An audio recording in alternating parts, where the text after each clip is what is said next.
Not at all. All right, we're going to move on. Can we cue the music, Danny? I've been waiting to hear this all day long.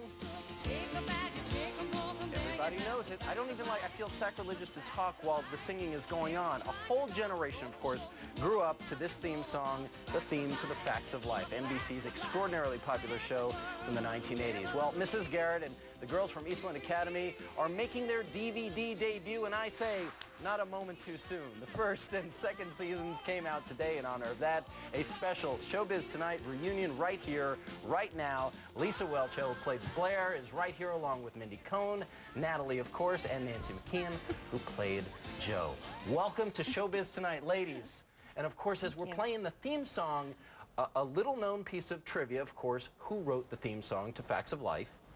Alan Thicke. Alan Thicke. And Albert, who was the producer, yes. Oh, I didn't know that. Yes, But people aren't aware that the Growing Pains' dad, Alan Thicke, also a songwriter. Yes. So the excitement around here, I mentioned it before, has been palpable today. And people, while you've been waiting in the green room. I know. All five of them here are just so We're taking you out for drinks. Well, no, while you've been enjoying your lovely fruit plate, I'm sure the entire staff of the show has been coming up to you in the green room to say hello. Our executive producer, over the moon that you guys are on. Sweet. Yeah, no, and I'm not just saying this. So That was the free cheese. it was. Well, we offer a nice cheese free plate here at cheese. Showbiz That's, Tonight. you know.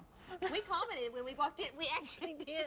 We commented, and said, wow, this is so nice. Well, we're here to please with the cheese. Anyway, now that we have you here, and who knows better than you? You've certainly had some distance since you guys did the show, but why are people always so attached to this particular program? It ran on NBC forever. I think it has to do with the friends from childhood. I mean, there's just something about your best friends from childhood. It doesn't matter where you go or what happens in your life, you remember them very fondly. And although we were on television, we were in people's living rooms for 9 years. They grew up with us, and I do think they really do consider us friends. And the emotion and as I was talking about before, because that's what I remember the most. We laughed a lot, but also it was serious stuff going on. We did. You know, that was the great thing about the show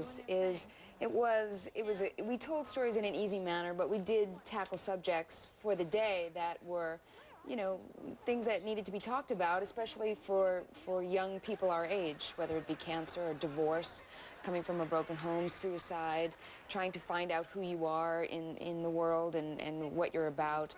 And we tried to do that with humor, and it was fun. And all the while, you guys were trying to figure yourselves out, I guess. You know, you certainly were growing up in everybody's living room as child stars or teenage stars. And it was tough because you were under a lot of scrutiny. It was hard at some times. There were issues that whatever newspapers or magazines might bring up, and that still goes on today. You know, it must amaze you to see that it still goes on. I think it's just puberty and the big hair. Yeah, I think we got off lucky in the 80s. You know, the relentless pursuit of people who are on TV and in the film industry now. I feel very blessed that we did not have that kind of exposure. So you feel it was easier back then? Oh, it definitely was. I mean, we were not chased around, and, you know, we had free time, and we hid behind our hair. Absolutely. Always a place to hide. Right. So I do think it's actually a little harder to have some sense of private life now than it was back then. Do you feel you weren't picked on as much back then as perhaps now if you were doing this kind of a show? No, I don't think so. And one of the really great things is because we were kids, I think they honored that. I think the press and the media, and I know the executives in the industry, honored the fact that we were kids, and so they backed off a bit. Bunch of stars came out of your show. I cannot talk to you without talking about George Clooney. I had Juliana Margulies, who, among other things, starred with George in ER. So she knew George 10 years ago, and I got her perspective on him 10 years ago, and all she could do was glow about how he inspired her and what a wonderful guy he was. And you guys worked with him, you know, 20-some-odd years ago when he was the handyman on your show. I believe it was like 1985 when he was on for a couple of seasons. What were your memories of him back then? Did you know he was going to go on to the stardom that he achieved? You know, I don't think anybody knows that. You know, we were just playing around at the time. He was doing the first ER, the half-hour ER at the time, and so we were next door to him for a while they did, you know, that particular show, and that didn't work out. So, you know, he came on, so we'd known him beforehand, and you know, it was great. It was like having a big brother added to the show, He's funny and fun and good and a practical joker, and was, you know, he and Mackenzie Aston, they were such welcome additions for us. You know, it kind of broke up the estrogen factor, you know, and we laughed a lot. And then he wins an Oscar this year. Were you guys cheering? Did you see that moment? Yes. We all get time with the Oscar. And Paul it's a Haggis. timeshare Oh, Oscar. okay. Well, So you're part of why he won it. I mean. He's generous that way. He's, you know, I think we gave him the roots. So. The roots, and you're not talking about the hair now. This is now. No, well, we did have the same hair, coincidentally, he and I, for quite some time, and I'm sad about that. But I think we've grown apart now. We've morphed into two people.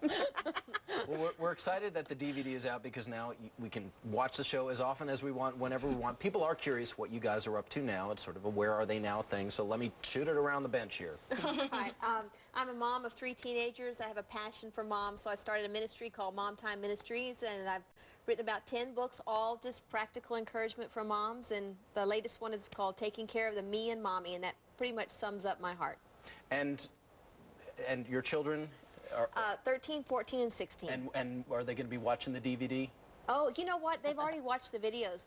We have the whole library at home, and they have actually grown up with it. And I remember when they discovered it, pre-teens, they discovered it, and I think they would have loved it whether their mom was on it or not. Mindy? Just living a very simple life in LA. Very happy. Still acting. Producing a little. It is possible to live a simple life in LA. I'm trying.